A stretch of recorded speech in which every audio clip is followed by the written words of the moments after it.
இன்றைக்கி நம்ம பேங்கன் பர்த்தா அப்படின்னு சொல்லக்கூடியதான நார்த் இந்தியன் டிஷ் தயாரிக்கலாமா? முதல்ல கத்திரிக்காயை நல்லா சுட்டு எடுத்தாச்சு. இந்த கத்திரிக்காய் உள்ளே சுடுறதுக்கு முன்னாடி சொருகினதான அந்த பூண்டு பற்கள், அந்த பச்சை மிளகாய் எல்லாமே நல்லா ரோஸ்ட் ஆகிருக்கு. இப்போது ஒரு மேஷர் வச்சு நல்லா அந்த கத்திரிக்காயை நல்லா மசிச்சு எடுத்துடலாம். அந்த மேஷர் வச்சே நம்ம அந்த பூண்டு பற்களையும் நல்லா மசிச்சு அதை தனியாக ஒரு ஓரமாக வச்சுக்கலாம். அந்த பச்சை மிளகாயையும் அப்படியே லேசாக ஒரு அந்த மேஷரால் மசிச்சு அதையும் வச்சுக்கலாம். நல்லா அந்த கத்திரிக்காயையும் நல்லா அப்படியே அந்த மேஷரால் மசிச்சு வச்சிடலாம். ஸோ மசிச்ச பூண்டு பக்கத்தில் நான் இஞ்சி விழுது போட்டிருக்கேன். இப்போ ஒரு பவுலில் மஞ்சள் தூள், தனியாத்தூள்,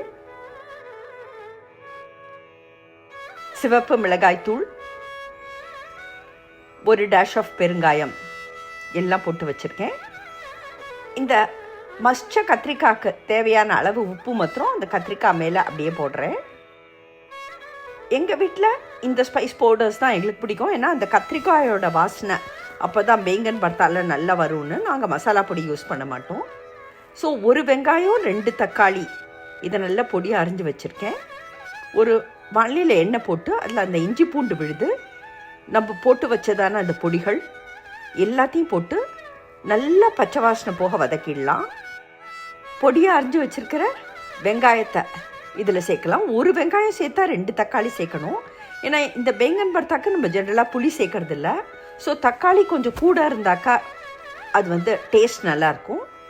வெங்காயம் ஒரு டிரான்ஸ்லூசண்ட்டாக வதங்கின உடனே நம்ம தக்காளியை சேர்க்கலாம். இப்போ வெங்காயம் தக்காளிக்கு மாத்திரம் தேவையான அளவு உப்பு சேர்த்துக்கிறேன். சேர்த்து நல்ல வெங்காயம் தக்காளி ரெண்டுத்தையுமே வதக்கிடுறேன். ஸோ இப்போ வெங்காயம் தக்காளி ரெண்டுமே ஒரு மீடியம் ஹீட்டில் நல்லா வதங்கிடுச்சு. ஸோ இந்த ஸ்டேஜில் நம்ம நல்லா சுட்டு மசிச்சு வச்சுருக்கிறதான அந்த கத்திரிக்காயை போடலாம். ஸோ இந்த கத்திரிக்காயை எப்படி மைக்ரோவேவ் அவனில் சுடுறது அப்படிங்கிறத ஒரு வீடியோவாக நாங்கள் போட்டிருக்கோம். நீங்கள் பார்க்கலன்னா போய் பாருங்கள். இப்போ மீடியம் அல்லது லோ மீடியம் ஹீட்லேயே இதை நல்லா வதக்கணும். இது சுட்டுட்டோம் அப்படிங்கிறதுனால இதை வதக்காமல் இருந்துடக்கூடாது. நல்லா வதக்க தான் அது டேஸ்ட் நல்லாயிருக்கும். இதுக்கு அவ்வளோவா எண்ணெய் தேவைப்படாது. பட் உங்களுக்கு வேணும்னா நீங்கள் இன்னும் கொஞ்சம் எண்ணெய் யூஸ் பண்ணிக்கலாம். ஸோ நான் ஒரு 15 நிமிஷம் போல் அப்படியே மீடியம் ஹீட்டில் அதை வதக்கியிருக்கேன்.